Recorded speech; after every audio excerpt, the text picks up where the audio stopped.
Hey, good morning, everyone.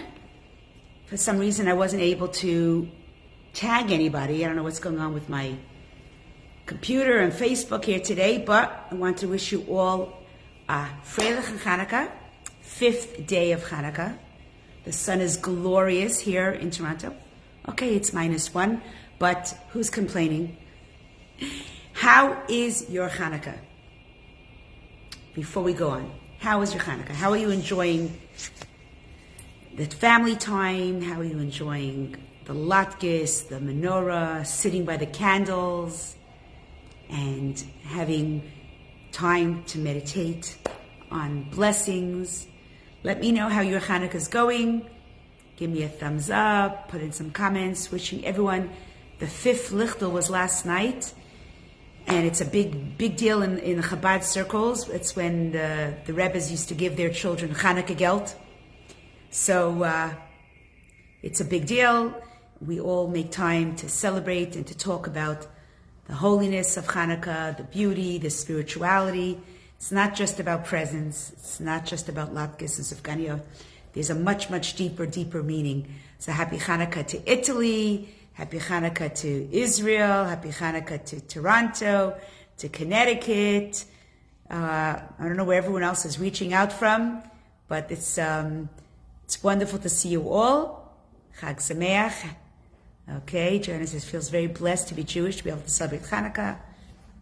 Lisa says, great Markham City Hall menorah lighting tonight at 6 p.m. Yes, that's right. Thank you, Lisa. Tonight at 6 p.m., we're asking the Jewish community to come out in huge numbers to the Civic Center. That's our mayor's hall. And we're going to light the menorah there. They're going to buy us fganiyot. We're going to do dancing. And our mayor has been a good friend. In fact, if every mayor in Canada can learn from our mayor, Frank Scarpitti, we would have a really safe world. But that's that. Okay, we're going to start off with Tehillim. There have been over 100 soldiers that have already been murdered. And this is terrible. This is way too much.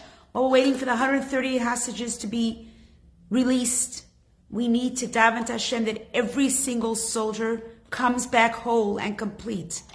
While we're relaxing here in our spaces and we're all enjoying Hanukkah and we're enjoying the dreidels and we're enjoying all these, they are defending our country. So let's really concentrate on Tehillim today. Here we go. Lamanatseach mizmor leDavid yancha dina biyom tzara yisagef Hashem Elahei Yaakov yishlach ezrucha mikodesh u'mitzion yisadeka yiskar kol mechasecha v'lascha yidash nesela yiten lecha chavavecha v'chol atzascha yimale nirana b'shuasecha v'shem Eloheinu nidgol yimalei Adonai kol mashalasecha ata yadati ki Hoshea Adonai mishicho yanei mishmekotcha b'gvuras yesha yaminai Ele varecha ve'ele basusim v'anachnu b'shem Adonai Eloheinu naskir. Hema karav v'nafala v'anachnu kamnu v'nisodad. Lord, deliver us. May the King answer us on the day we call. Adonai Hoshea Hamelech Ya'anenu v'yom karenu.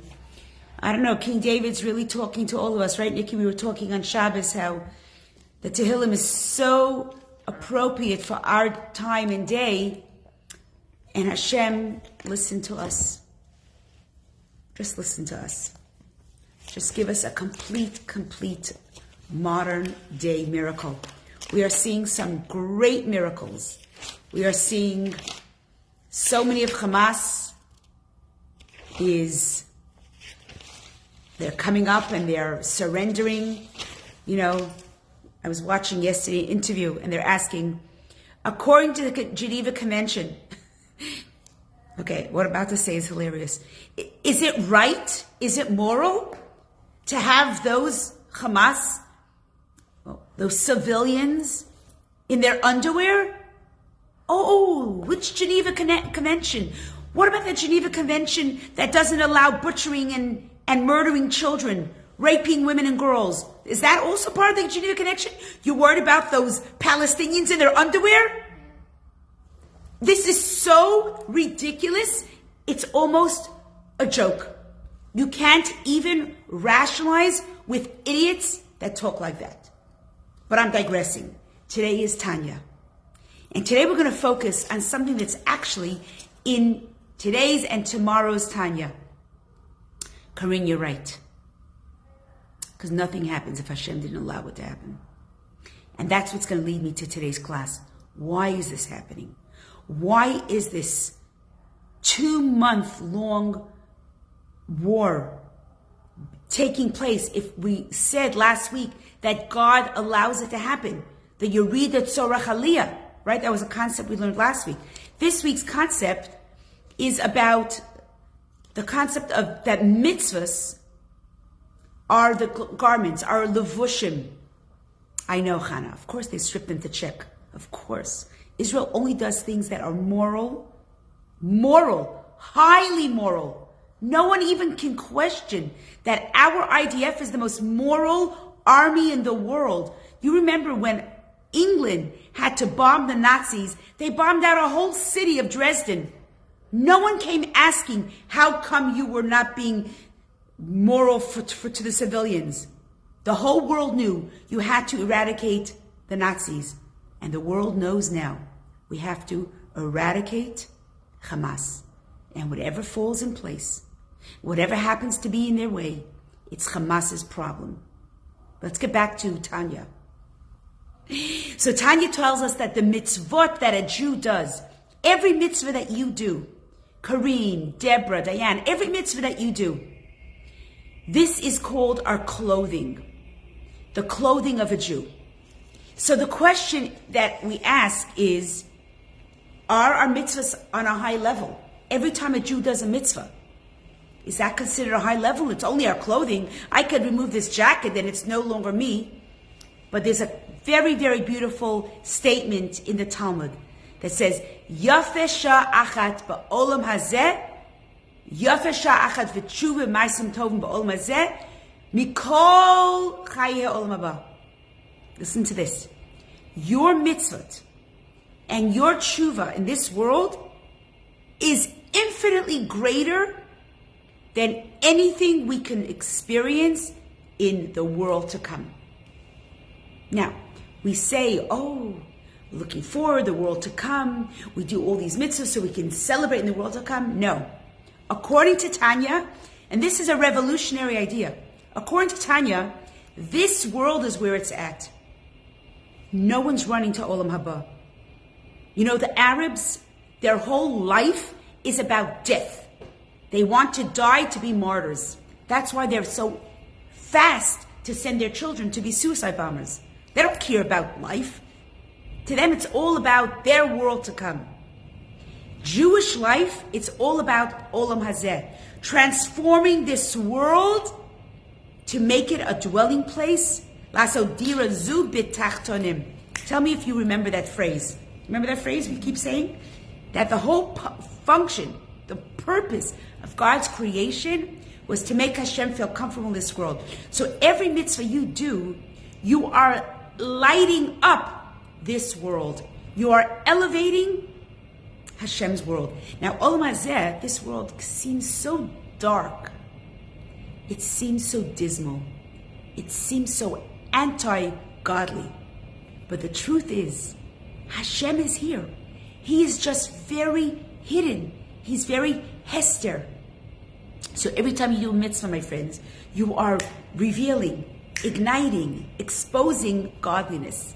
So my question to you is today, what is the secret of Jewish immortality? And this is from a beautiful clip I saw from Rabbi Yossi Jacobson, and I took some of it and I will extrapolate on this thought. You know, the Jews have been around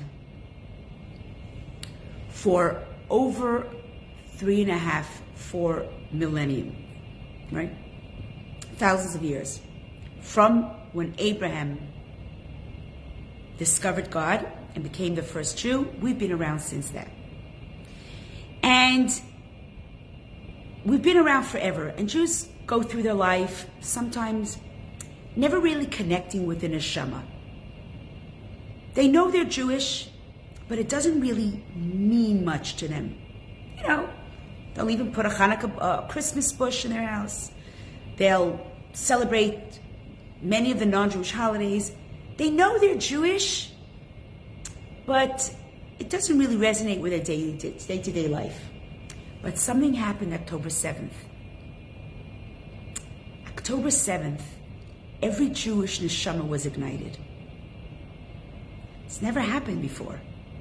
That every Jewish soul has been ignited. What happened on October 7th? Because many Jews who are so assimilated in the world, the fact that a few Jews were murdered in Israel, they live in Italy, they live in Spain, they live in South America, they live in, parts of Europe that they have nothing to do with Jewish life. So why did it make a difference to everyone? You can put down your comments if you want to answer. I think it's a very interesting thought. It's something we have to really think. Was it the glee that our enemies had, the way they were enjoying the murdering of our people and vowed to get rid of every 6.4 million Jew in Israel? They didn't care they couldn't care less about this colonization myth, apartheid myth, occupation myth. They don't care. They don't even know what they're talking about. They're just saying phrases, river to the sea. They have no clue which river to sea. They're just brainwashed people. But what was it about that glee that those anti-Semites had? And that's going across North America. You're right, Kim. It's going across North America. It's going across everywhere. There's a glee in those anti-Semites' eyes that's awakening up the neshama of every Jew. What is it? I shared a post yesterday, 2 days ago, on Instagram. I only go on Instagram to share some beautiful posts. And this was a group of 35 little boys that put menorahs on their bike. Did you see it? They put menorahs on the front of their bicycle, and they were driving through the city of Beit Shemesh, singing songs about Emunah and Bitachon. And I posted it. Do you know, it was seen by more than 100,000 viewers and shared by over 6,000 people. What was it about those little boys with their tzitzis hanging out and their menorahs in front of their bicycles, the music playing? What was it? And they are proud to be Jewish. Their bitachon and emunah is forefront of their very existence. And this is something that is really, really bringing everyone's neshama to light. Every single Jewish neshama is being ignited. Frank Scarpiti, our mayor, came to our big celebration on Sunday. I promise you, I haven't heard one world leader address the Jewish community, and there were hundreds and hundreds there at our party. He spoke about Jewish light, the Jewish continuity. He spoke about the Jewish message. He didn't want to get off the microphone. He went on and on and on about what the Jewish people bring to our city, and that we are going to be supported by his government, and that he wants to make sure that we know how much we are valued and cherished and treasured. He says, you Jews bring so much. You have so much beauty and so much peace and so much teachings. It was amazing. Chana, it was amazing. You saw it. You were there. We need people like that to see what is the Jewish gift. And like someone said before, Dorit, you were saying they're jealous of the Jews. Yeah, they're jealous that we have Shabbos. They're jealous that we have beautiful family lives. They're jealous that families walk to shul together holding hands. We sit down by a Friday night dinner and we don't sit on our phones. The candles are burning. We're singing Shalom Aleichem. We have something that no other culture has. And in fact, if you're a Jewish family that keeps your phone on during the dinner table, I'm begging you, make a rule, turn off the phone. I would say for the 25 hours of Shabbos, but at least the 4 or 5 hours of the Shabbos meal. We can't tolerate this because we need to celebrate what the whole world sees is beautiful about us. We love our Shabbos. We love our families. In our home, we sing Shalom Aleichem, and people put their hands on their shoulders. We hold our children's hands. It's an emotional time. Who sits around singing songs with their children? The Jews do. The Jews do. If you're Jewish and you don't do it, you got to start doing it. You don't know what it's going to do to your children. It brings the neshama. I hope there'll be a very big turnout tonight. I'm begging everyone who lives in Toronto, come to the Markham Civic Center tonight before 6 and show what it means to be a Jew. This is the only mayor in our country that says such positive things about the Jews. Trudeau, Olivia Chow, every one of them, Calgary, Moncton, they have to learn from Markham. This is what happens when you have a Chabad rabbi, and I want to shout out to my husband, who has a relationship and has taught the mayor what it means to be a Jew. That we are a light, and he respects that.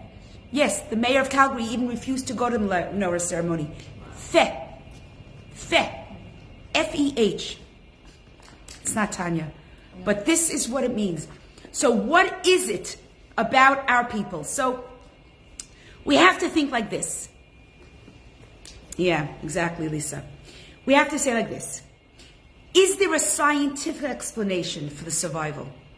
I'm going to ask you, is there a scientific explanation for our survival? I don't know, scientifically, medically. What is the secret that the Jews, the Babylonians, the Egyptians, the Greeks, the Romans, the Russians, the Arabs, the Nazis, they have tried, and these are big major countries and empires that have built palaces and cathedrals and monuments. They have built edifices. Have you ever been to Rome? Have you seen what's happened to their edifices? Ruined. You have to pay $20 to walk in and see how that's been ruined. The Arch of Titus that he's tried to put there to remember his legacy, he's dead. But the Jews carrying the menorahs in the Arch of Titus. And if you've gone to Rome and seen the Arch of Titus, have you ever been there?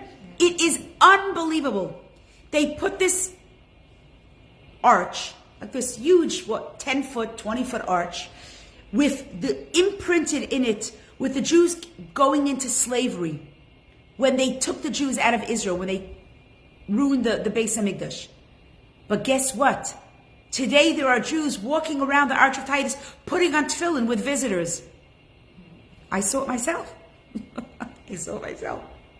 We are outliving every enemy. So I'm asking you, my friends, what is the scientific secret? Because the world loves science. Why are we still here? Why are we still here? They have the biggest pieces of land, the biggest monuments. They had the most fascinating culture and affluence and language.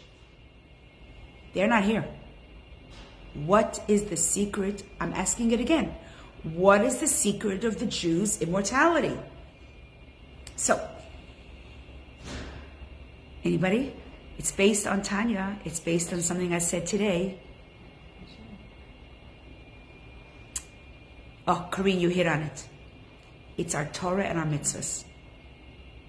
Throughout the generations, every single Jew passed on their Chana. It's more than belief and faith. It's our Torah and our mitzvahs, and I'll tell you why. It's our actions. Every Jewish family passes on to their children Torah. Some more, some less. But everyone passes on something. We light Shabbos candles. We give charity. How many millions were sent to Israel now? Go online, you'll see what I just posted from Ashdod, that we sent them thousands of dollars, and now they're making parties for the kids and the soldiers in honor of Chabad Markham. It's really, really beautiful. You have to look it up. They sent me a video. It's breathtaking. So here we have parents handing down what is the greatest scientific anomaly. Our Torah and our mitzvot is our gift of longevity forever and ever. Because no matter where in the world you come from, the Torah is exactly the same.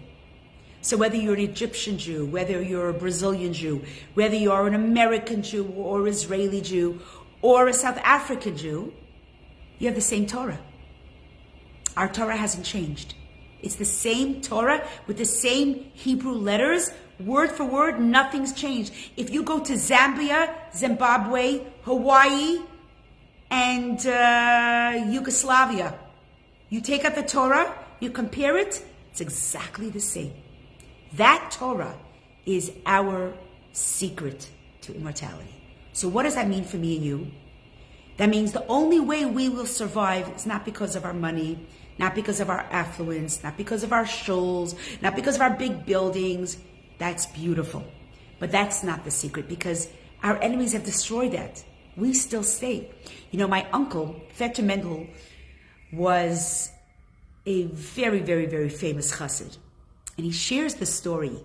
He was thrown into jail for many years, beaten, abused, hunger. He was in prison with a lot of political prisoners as well, because the KGB used to throw in everyone that was against their way of thinking. They would throw them into jail. So what happened? My Vetter Mendel was in jail with many other prisoners, and they would walk around very depressed, morose, and very defeated. And Vetter Mendel used to wake up every morning and he used to daven with whatever he knew by heart. He was a very big Talmid Chacham. That's why it's important for all of us to always know Hebrew and to know some Torah studies by heart, some of our prayers by heart. So here he was, knowing things by heart. He knew Talmud, he knew Torah, he knew Tehillim and Chassidus, and he would say it, and he would spend time learning by himself. And one day the prisoner said to him, you know, Mendel, why are you always so upbeat? I mean, this is a despicable place. You know we're all going to die. But why are you walking around upbeat? And then one of them goes, oh, of course. You see, all of us, we were big, famous people in Russia before we were arrested. I was a professor. This one owned a huge business. This one was a huge popular politician. This one had great wealth and owned massive pieces of land. And they took everything away. They stripped us of everything. So now we're in jail. We are nobodies. But you probably were a poor man before. You're a poor man now. So nothing's changed for you. Vetter Mendel said, you're wrong. He goes, I own a big company. In fact, I employ hundreds and hundreds of Russians in my company. And my company's still around. My wife is running it. But I'm not identified by my company, by my business. I'm first and foremost a Jew. I study Torah. I pray to God. I do mitzvahs. And that the KGB can't strip. My Torah is in my head. My connection to God is in my heart. They can't strip that. My heart's still here. My mind is still here. My mouth that says Torah, I could still be kind. I could be nice to you and share my things with you. So my Torah, my mitzvahs, they can never take away. That is why I'm still upbeat. My Vetter Mendel survived many years later, and he made it through to England to meet his family. He hadn't seen about 10, 15 years, and then he made it through to America to see the Rebbe for the first time. When he was thrown in jail, the Frierdiker Rebbe was the Rebbe. By the time he came out, the Rebbe was the Rebbe. And he came out. When he saw the Rebbe, the people who saw him said it was the most emotional experience of his life. There are many stories about Vetter Mendel. There's a book written about him. I'm not going to share anymore. What I will tell you is this. The fact is that the one and only weapon we still have is our Torah mitzvahs. So, every single one of us, the historic calling of our time right now is one thing and one thing only. reconnect, reaffirm. And if you do Torah mitzvahs, double it up. You know, when you walk into a Starbucks and you go, give me a double-double? I don't know what that means, but it sounds good. I want you to order from now on in your Torah mitzvahs, double-double. Just double it up. If you've given tzedakah once a week, do it every day. If you study Torah once a week, do it twice a week. There are Torah studies everywhere. Go on Chabad.org. There's a class every single day.